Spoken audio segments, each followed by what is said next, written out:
Hello and welcome again to the Writer Review. This is Eric Carrot, writer, and this week we're going to be taking a look back at the 2015 drama movie titled Touched with Fire. Now, this movie was kind of like an independent movie that was not really ever, I don't think it had any long-term stay in the movie theaters. It's a very, very obscure movie.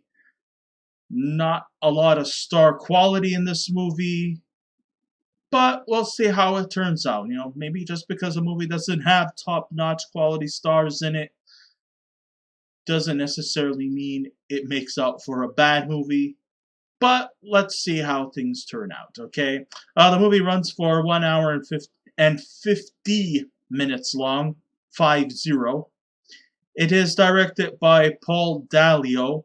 It is produced by Jeremy Alter, Kristina Nikolova, and Jason Sokolov.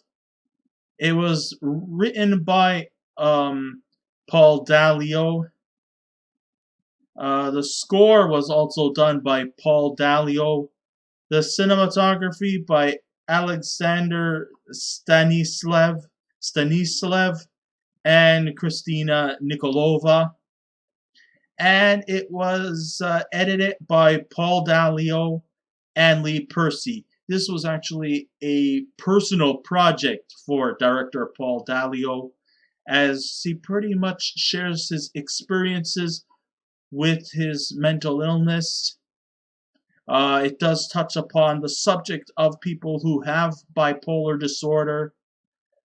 We will, of course, delve into the movie based off of this heavy-handed subject in a bit. But first, let me tell you who are the stars in this movie. The stars of the movie. Well, there's one familiar name here.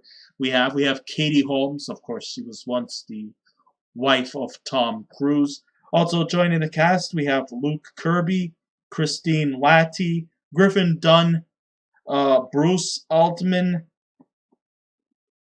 Alex Manette, Edward Galbinovich, Daniel Gerroll, Genevieve Adams, and Rob Leo Roy.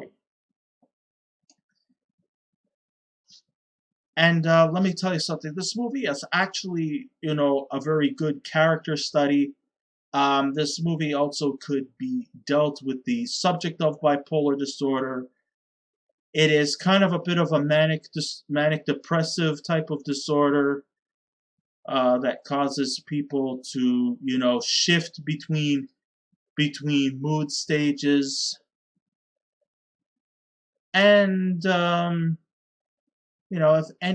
this is a good character study for people who have this disorder.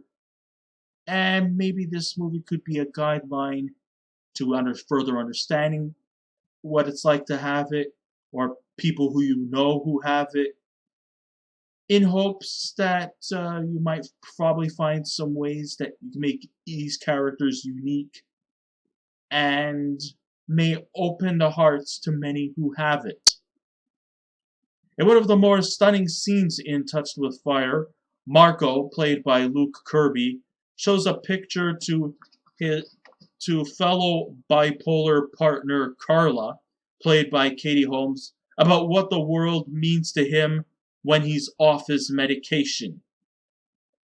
The picture is fresh off of a page from a generic medical book that features the inner brain of a person diagnosed with bipolar disorder, but to them it is a collage of bright and flamboyant colors of blue, red, and violet.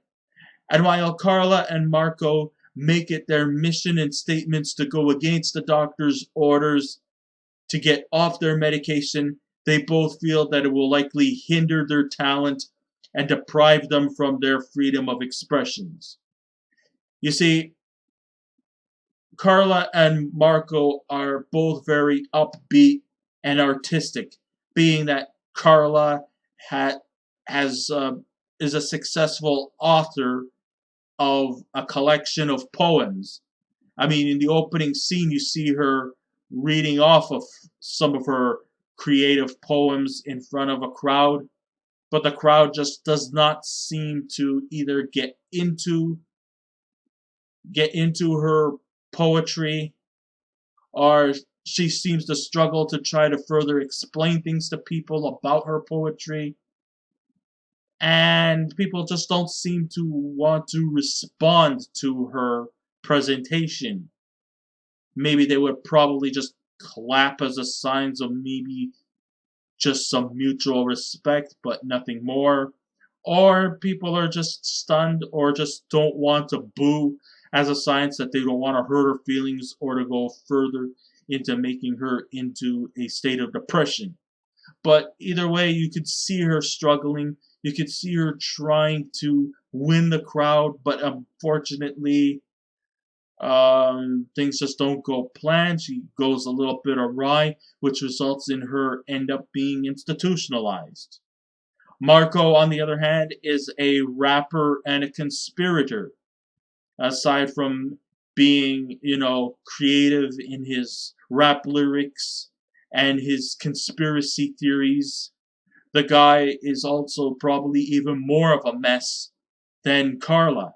I mean, if you ever go into his apartment, you could see that there's like books scattered all over the place.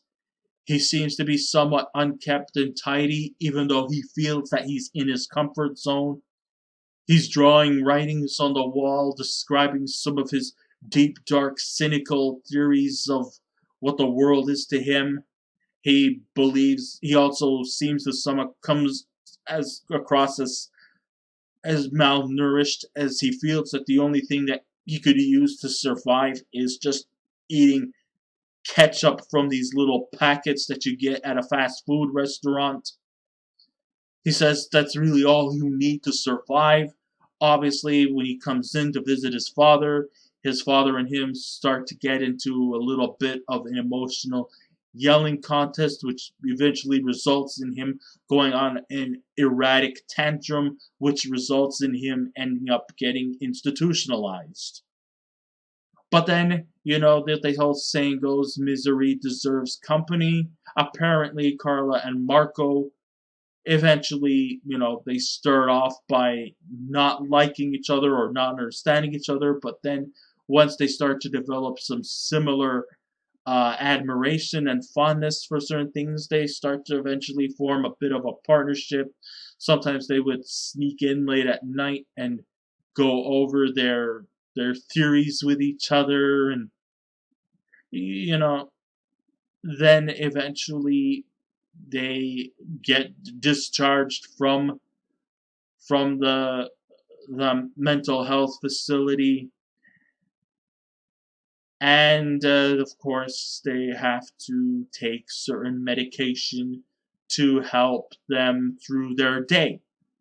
But of course they think that medication will take away their artistic abilities, and that they seem to feel more free spirited when they're off their meds. However, though, their free spirited ways can also be kind of self destructive.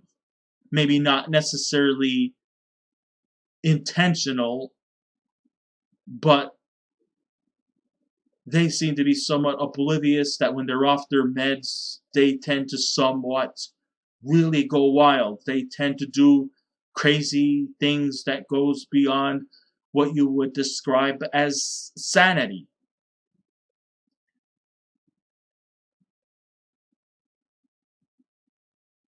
And they both look at their illnesses not necessarily as a hindrance or a liability, but they feel that their bipolar disorder is heaven sent, a gift from God, and that their manic ways help solidify their ambitions in life, even if sometimes they go off kilter and do stuff that is not described as normalcy. With the many great artists from the past, most of them were without a question found their talents as a way of madness. And you know what? They're not wrong. A lot of great, talented artists and performers had used their madness to express themselves through their through creative processes. I mean, you have many greats, from Vincent van Gogh to Emily Dickinson. These talented artisans have managed to create some of the greatest works of art while being struck with a relatively unknown at the time manic that wasn't really uncovered. And I'm not just talking about Vincent van Gogh and Emily Dickinson. Probably you might even think Mozart was bipolar. Or maybe even Leonardo da Vinci. And maybe we might even talk about Louisa May Alcott was also on the bipolar spectrum. But they created some of the most brilliant pieces of work in art, in literature, and they get a lot of heavy praise for their contributions in their respective fields. And they didn't depend on medication because, let's face it, psychology is still one of the more youngest, is still the baby in the field of health sciences. When it comes to health sciences, physical sciences like heart problems, illnesses like the cold, measles, chicken pox.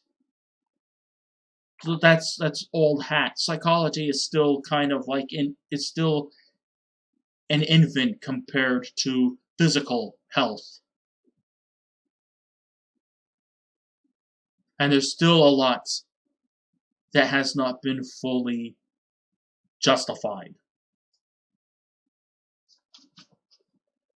The film is greatly inspired by well-known psychologist and expert in the field of bipolar disorder. I'm talking about Dr. K. Redfield-Jamison, who also makes a cameo appearance in this movie. Her 1996 novel examines the many artists who became famous in spite of having this setback, and that there's always a shining light in the dark circle in their lives. Such names thrown in the mix come from Ernest Hemingway to William Faulkner and Virginia Woolf. But the main artist that's getting the most accolades and the most admiration from both Carla and Marco come from Vincent van Gogh. That's right, the man who impressed his girlfriend by going off the deep end and cutting his right ear off.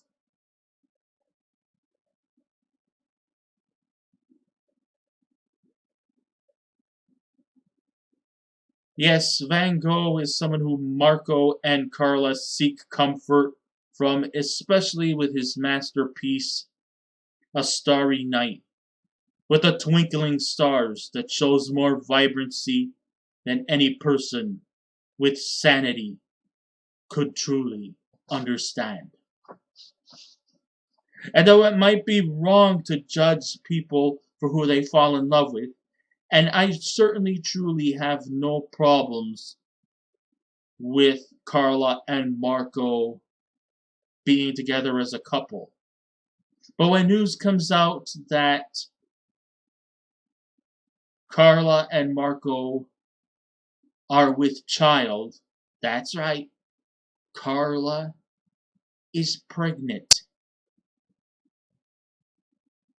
This is where the climax comes in. This is where we often question, should Carla and Marco reconsider taking their medication in order to hope that the child that comes into their lives will come from a caring, loving family who will teach them from right from wrong? Or will we have, or will Carla and Marco just continue their irresponsible ways and just tear off into wherever they go and just do manic stuff without really actually knowing what they're doing? I mean, in some ways, it kind of makes them sort of, there's a word for it, transparent about what they're doing. It's like they can throw a car into the lake or something, hypothetically speaking. And yet they wouldn't even know if that is a good thing what they're doing. They sometimes tend to do kind of mischievous stuff while being oblivious to their own actions. And sometimes their actions can be kind of destructive.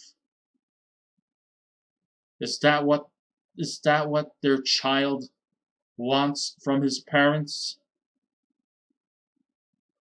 So although I'm not against them falling in love with each other, because everybody deserves to fall in love with one another,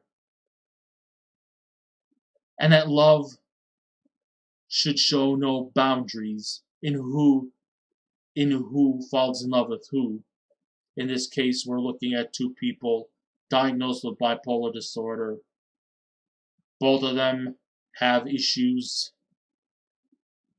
and both of them are supposed to be on meds to help control their behavioral patterns. And when they're not on their meds, they just tend to go crazy. That's not exactly what you would call a safe environment for their child. So they have to make the decision. Are they willing to step up, take responsibility, take the initiative in raising the child? Or are they just going to continue to get off the meds and go crazy and do crazy things?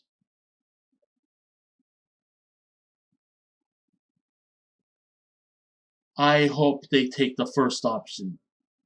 I really, truly hope they do, for the sake of their child. But I can't stop them. After all, I'm just a viewer. I just watched the movie.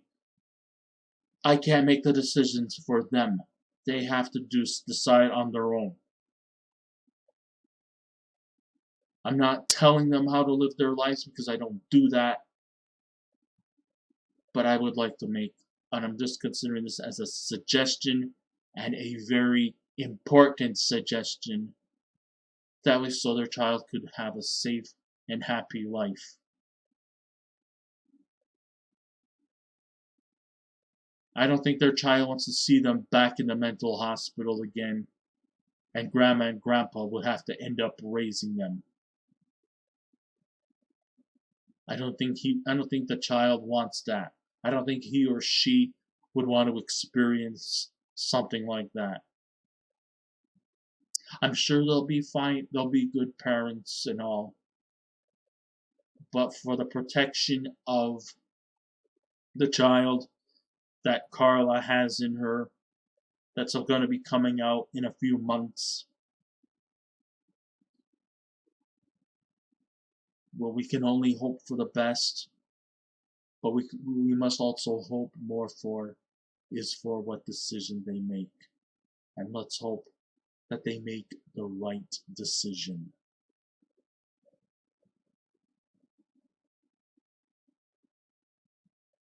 So though it might be wrong to judge people for who they fall in love with, but from a first impression standpoint, there may even be a possibility that because of their self-destructive demeanor, Carla and Marco may not always be right for each other.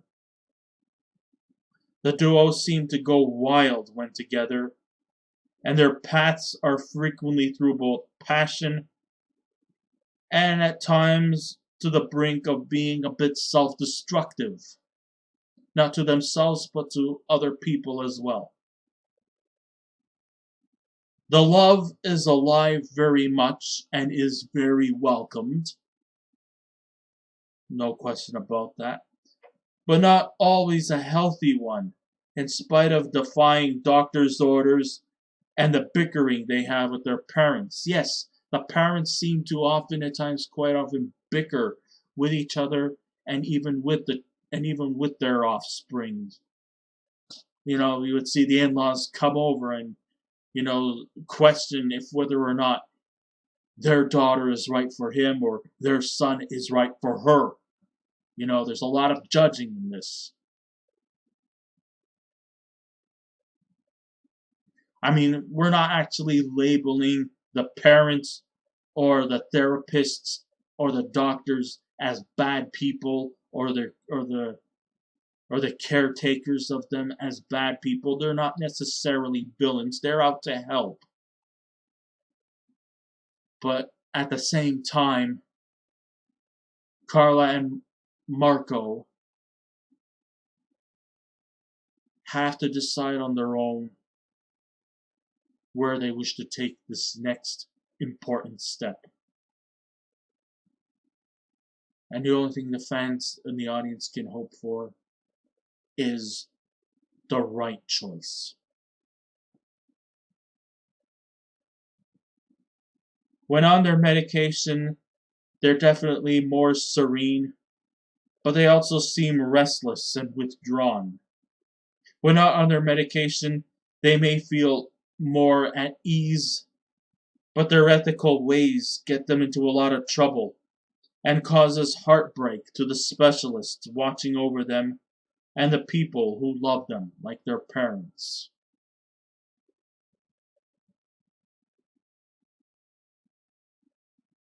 Now, even though this movie actually could be described as a drama, I will also have to admit that this movie also has some touches of light humor, and sometimes their wild adventures can be quite entertaining and maybe even speaking on behalf of a guilty pleasure.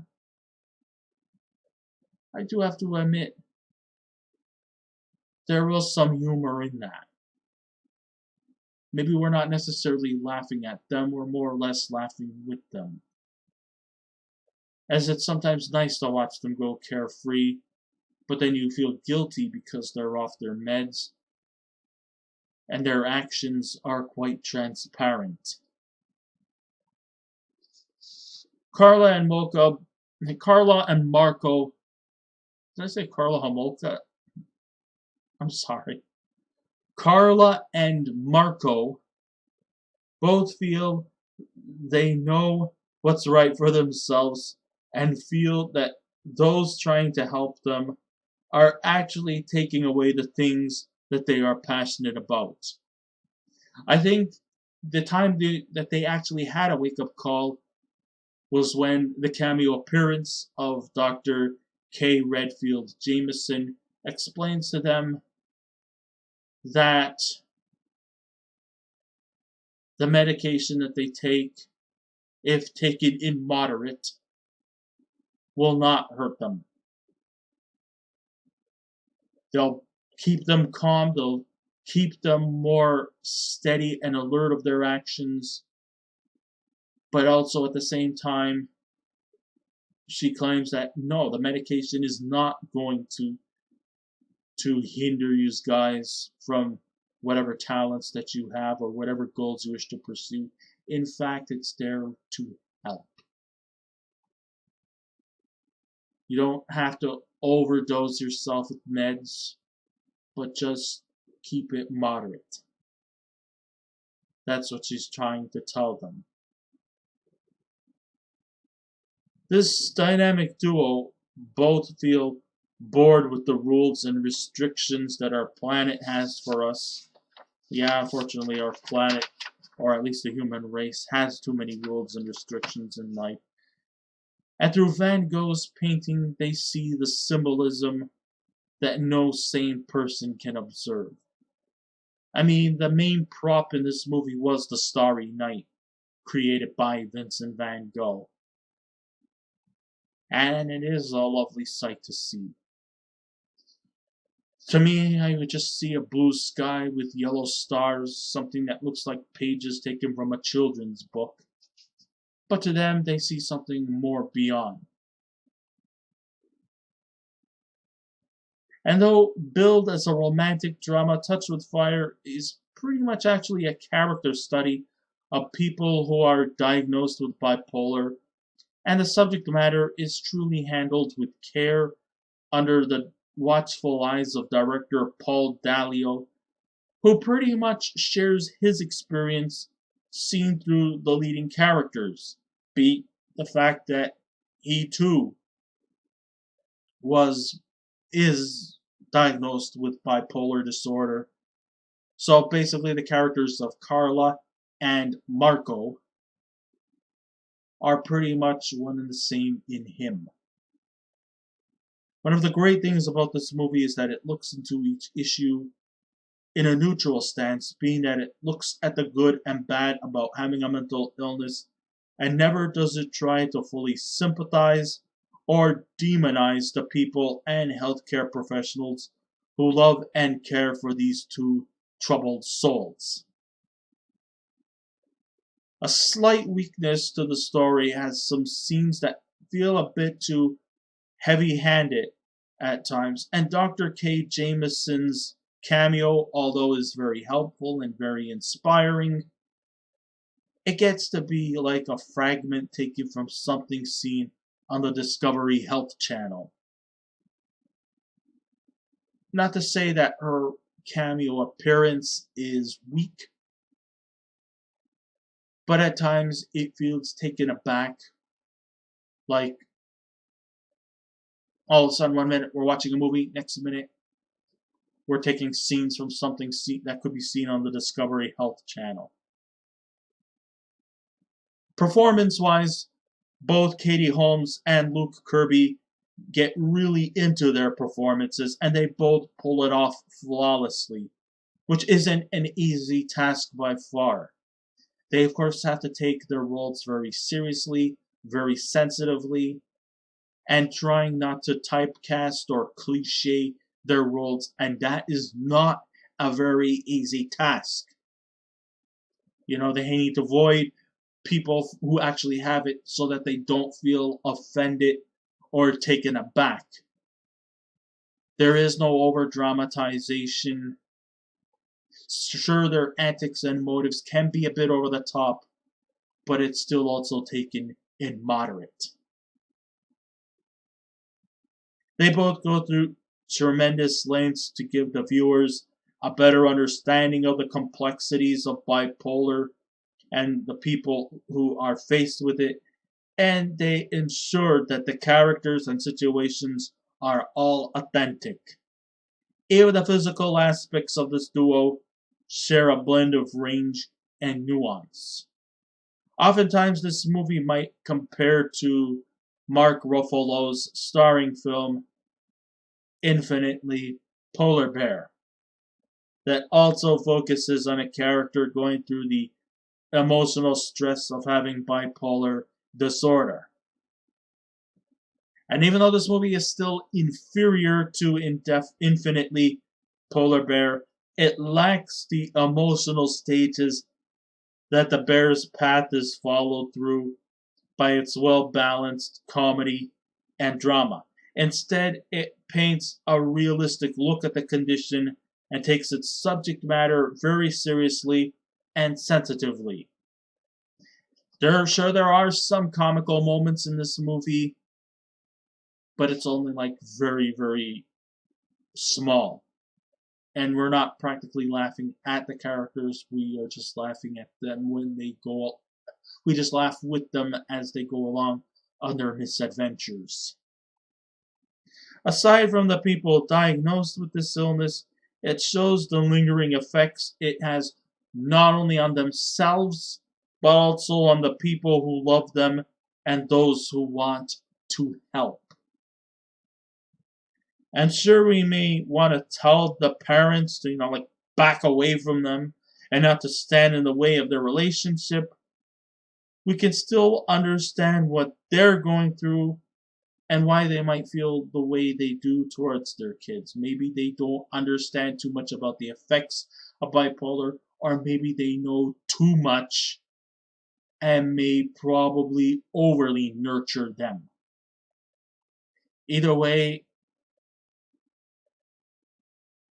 it's still met with negative results. You just have to keep it like somewhere neutral or indifferent, not to get too much in the way of their lives, but also at the same time not to hold way back on them, you know. When the time comes and they seem to go off kilter, maybe then you might need to step up. But until then, just let them enjoy their company and hopes that when the child comes in this life, let's just let them be parents and see how things turn out. Hopefully for the best. For them and for their newly arrived child.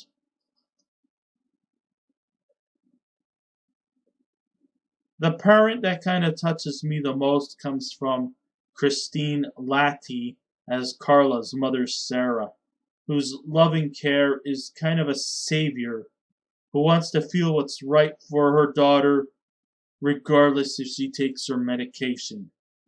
And she might come across as maybe the only shining light of optimism in this movie.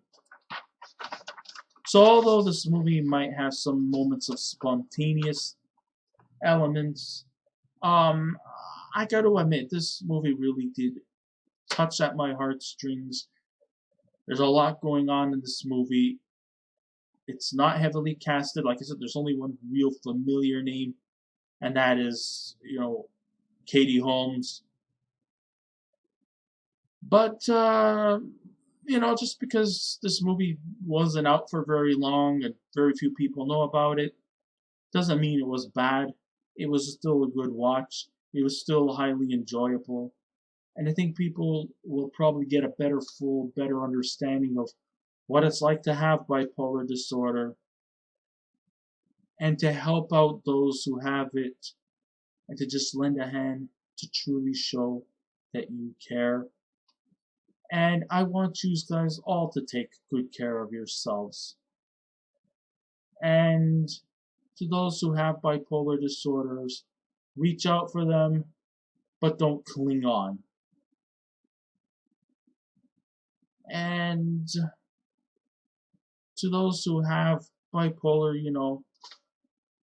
big salute to you.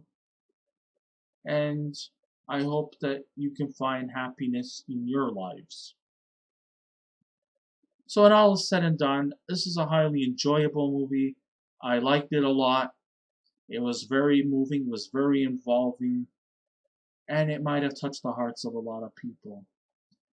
So with all said and done, if I was to give this movie a scale out of 10, I would give Touched with Fire a 9. So I guess this ends my writer review. Thank you all for listening in. If you wish to subscribe to my YouTube channel, please feel free to do so. If you wish to leave a comment, go right ahead. But just remember the 3 simple rules. Be kind, be courteous, and please refrain from any rude comments. And I will be back again with another movie review. So until next time, this is Eric Correct Writer saying, keep watching those movies, and I'll see you around. Goodbye.